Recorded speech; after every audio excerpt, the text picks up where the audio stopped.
The grit of Viridia's crimson sand stung Daniel's eyes as he brushed away the last layer of dust, revealing the smooth, obsidian surface beneath. It hummed, a low thrum that vibrated through his gloved fingers. He'd been excavating this ruin for months, driven by the hope of uncovering something, anything, that could give humanity an edge, a whisper of the advanced technology lost in the centuries after the Great Collapse. This was different. The energy signature radiating from the device was unlike anything he'd encountered. This could be the key. A flicker of movement at the edge of the excavation pit caught his attention. A figure emerged from the shimmering heat haze, tall and slender, with an otherworldly grace that sent a shiver down his spine. KRYLL. He'd only seen them from a distance, their iridescent carapaces flashing like jewels in the relentless sun. This one was different. The chitin, a deep amethyst, flowed into humanoid form, the multifaceted eyes catching the light with an unsettling intelligence. Delicate antennae twitched, sensing his presence. Ayla. He'd heard whispers of her, the KRYLL historian, guardian of Viridia's secrets. This site is forbidden. Her voice was a melodic chime, amplified by some unseen technology. You trespass. Daniel swallowed, his throat dry with more than just the desert heat. I didn't know. He gestured weakly at the half-buried ruins.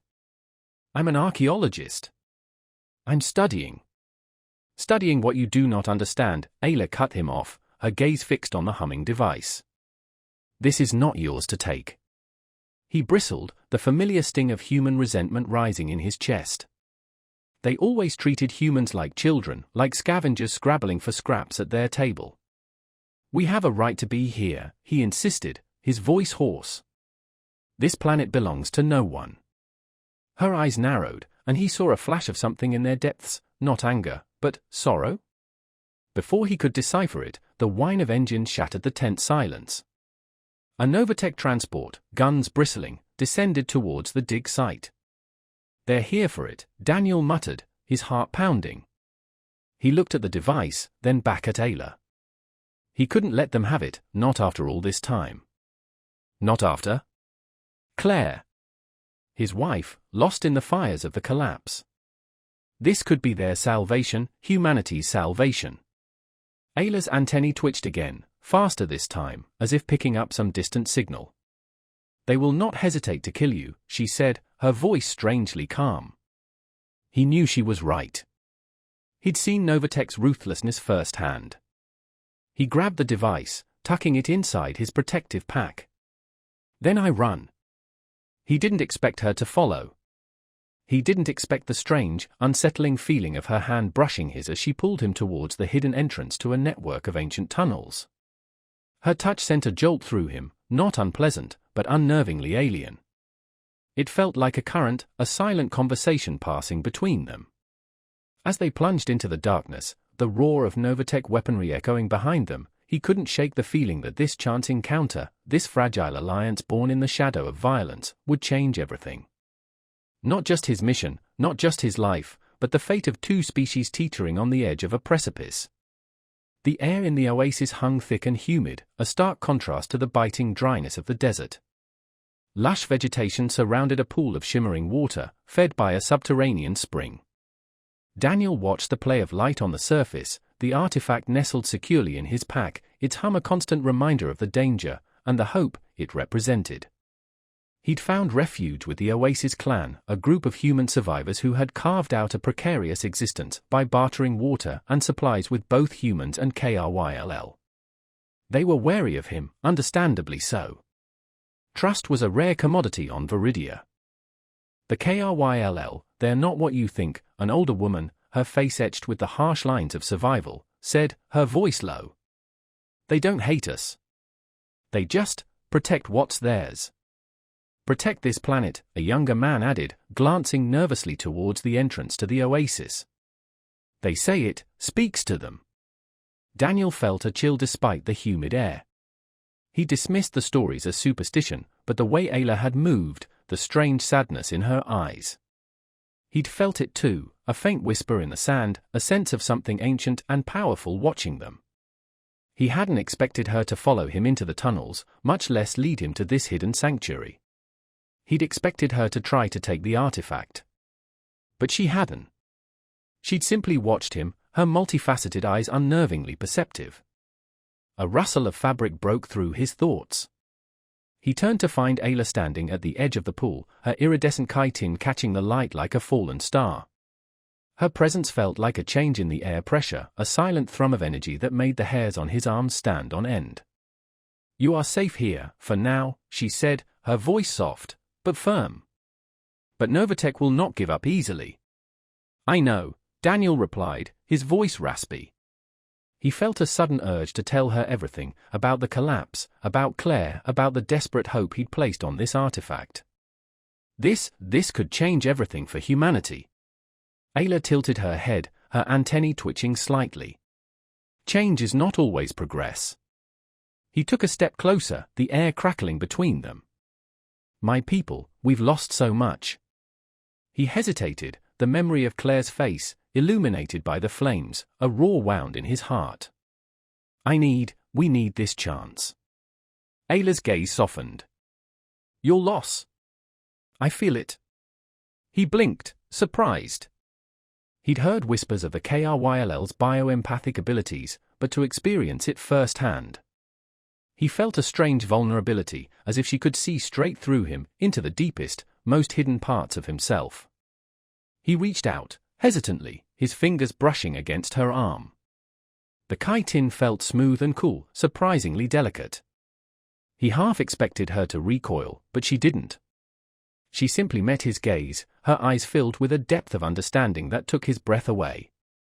"My people believe this planet is sacred," she said, her voice barely above a whisper. "The artifact, it is a part of it. It cannot be controlled, only understood." He knew she was right, but the desperation clawed at him. He thought of the starving colonies, the constant threat of Novatech's aggression. He thought of Claire. "What if understanding is what we need?" he asked, his voice hoarse. Ayla's antennae twitched again. "Perhaps," she murmured. "But understanding requires trust." Just then, a piercing alarm shattered the fragile peace of the oasis. The ground trembled beneath their feet as the unmistakable roar of Novatech gunships filled the air. Ayla grabbed his hand, her touch sending a jolt of energy through him. "They have found us," she said, her voice sharp. "I will try to delay them." He saw a flicker of fear in her eyes, but also a steely resolve. She turned to run, then paused, her hand tightening on his. "Believe in me, Daniel," she whispered. "Believe in us." And then she was gone, disappearing into the dense foliage, leaving him standing there, her words echoing in his ears, a promise and a plea in the heart of the encroaching storm. The roar of Novatech gunships ripped through the tranquility of the oasis, shaking the very ground beneath Daniel's feet. The air vibrated with the thrum of their engines, the shriek of incoming fire. Ayla's words, "Believe in me, Daniel. Believe in us," echoed in his mind, a fragile shield against the rising tide of terror. He gripped the artifact tighter, his heart hammering against his ribs. This wasn't just about the device anymore. It was about Ayla, about the fragile trust they had forged in the heart of this unforgiving world. He saw the Oasis clan scrambling for cover, their faces etched with fear. He knew he had to do something, anything, to protect them. He raised his pulse rifle, its meager power feeling pathetically inadequate against Novatech's advanced weaponry. But he wasn't alone. A wave of chittering filled the air, rising from the sand itself.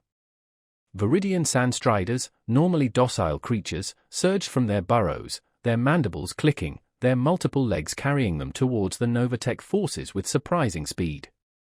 He saw Ayla emerge from the foliage, her antennae glowing with an ethereal light. She was using her bioempathy, directing the sandstriders, creating a living wall of chitin and fury between the attackers and the oasis. It was a brilliant, desperate gamble. "Daniel!" A voice, raw with panic, called his name. One of the younger clan members, a boy barely old enough to hold a weapon, was pinned down by laser fire. Daniel, without thinking, sprinted towards him, his own life a secondary concern. He reached the boy, shielding him with his own body as he returned fire, buying him precious seconds to scramble to safety.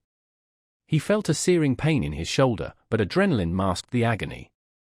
He found Ayla amidst the chaos, directing the sand striders with fluid gestures, her face a mask of concentration. The amethyst of her chitin shimmered in the flickering light of explosions, making her seem almost ethereal, a warrior goddess amidst the carnage.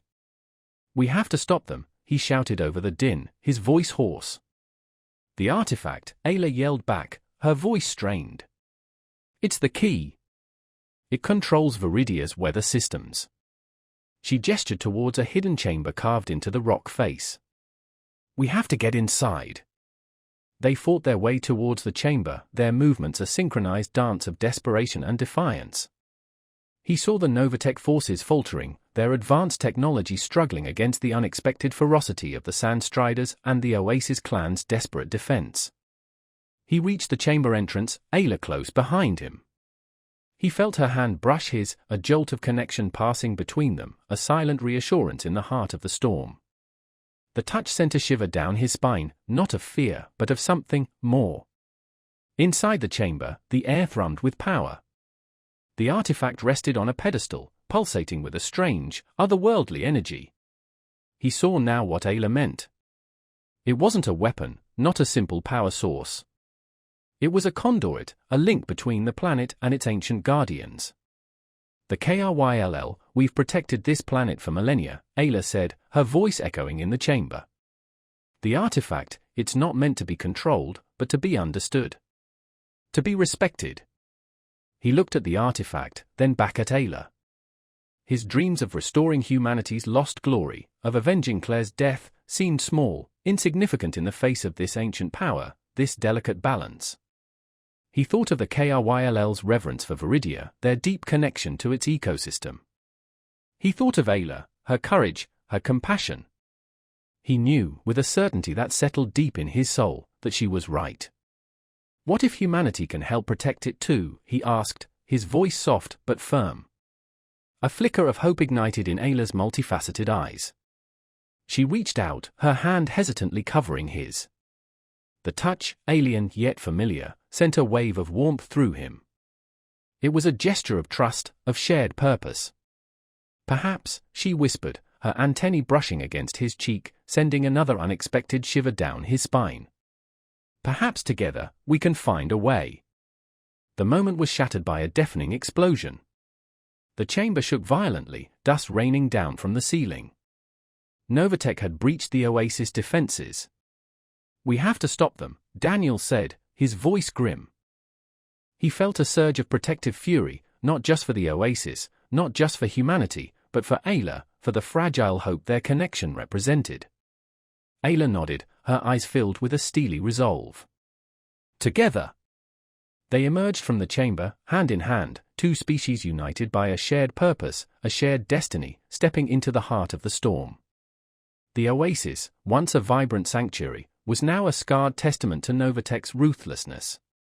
Smoke curled from the blackened foliage, the air thick with the acrid smell of burnt vegetation. The water in the pool, once crystalline, was now muddied and stained with the residue of explosives. Daniel walked among the wounded, his heart heavy with the weight of their suffering. He'd helped where he could, his own bandaged shoulder a throbbing reminder of the battle. But the physical pain was nothing compared to the turmoil within. Ayla's words, "The KRYLL, we've protected this planet for millennia," echoed in his mind. He'd seen her power, her connection to Viridia, her desperate fight to protect it. And he'd seen the fear in her eyes, not for herself, but for her people, for the delicate balance she swore to uphold. He found her sitting by the edge of the ravaged pool, her iridescent chitin dull in the smoke-filled air. Her antennae drooped, their usual vibrant twitch absent. He sat beside her, the silence heavy between them. "I never wanted this," she said, her voice barely a whisper. "This violence, this distrust." He reached out, his hand hovering over hers. He hesitated, unsure if his touch would be welcome, if it would even feel right against her alien skin. But the need to comfort her, to bridge the chasm that seemed to be opening between them, was stronger than his hesitation. He gently placed his hand over hers. The chitin was cool and smooth, surprisingly delicate beneath his calloused fingers. She didn't pull away. I know, he said, his voice hoarse. He thought of Claire, of the violence that had ripped her from his life, the violence that now threatened to consume Viridia. He understood Ayla's sorrow, her burden. He shared it. My people, they do not understand, she said, her voice laced with pain. They see humanity as a threat, a blight upon this sacred land. They will not forgive my connection to you. He squeezed her hand, the contact sending a strange, comforting warmth through him. Not all of them, he said, his voice firm. He thought of the Oasis clan, of their resilience, their willingness to coexist with the KRYLL. There are those who believe in peace, in understanding. Ayla lifted her head, her multifaceted eyes meeting his. He saw a flicker of hope in their depths, but also a deep-seated fear. What if they're wrong, she whispered. What if we're wrong? He didn't have an answer. He only knew that he couldn't lose her, not now, not when he was finally starting to understand, to feel a connection deeper than anything he'd ever known. He leaned closer, his gaze drawn to her delicate antennae, the way they twitched with her unspoken emotions. He wanted to brush them with his fingers, to feel the subtle vibrations of her thoughts, her feelings. He wanted to bridge the gap between their species, between their worlds, with a single touch. We have to try, he said, his voice barely above a whisper. He gently cupped her face in his hands, his thumbs brushing against her cheekbones. The chitin felt smooth and cool against his skin. It was a touch of wonder, of discovery, of a connection that defied logic and reason. He looked into her eyes, the swirling colors mesmerizing him, pulling him into a world of unspoken emotions, of shared hopes and fears. I believe in us, he said, his voice filled with a conviction that surprised even himself. Ayla's antennae twitched again, this time with a hint of something hopeful. She leaned into his touch, her eyes closing for a moment, as if savoring the contact. When she opened them again, he saw a vulnerability, a raw honesty that made his heart ache. I fear what my people will do, she whispered, her voice trembling. They are preparing a ritual, for demonstration of power. They intend to show humanity the true extent of their connection to Viridia. It could destroy everything. His blood ran cold. He knew the KRYLL's power was immense, their connection to the planet something beyond human comprehension. If they unleashed it, if they sought to intimidate humanity with a display of force, it could trigger a war neither side could win.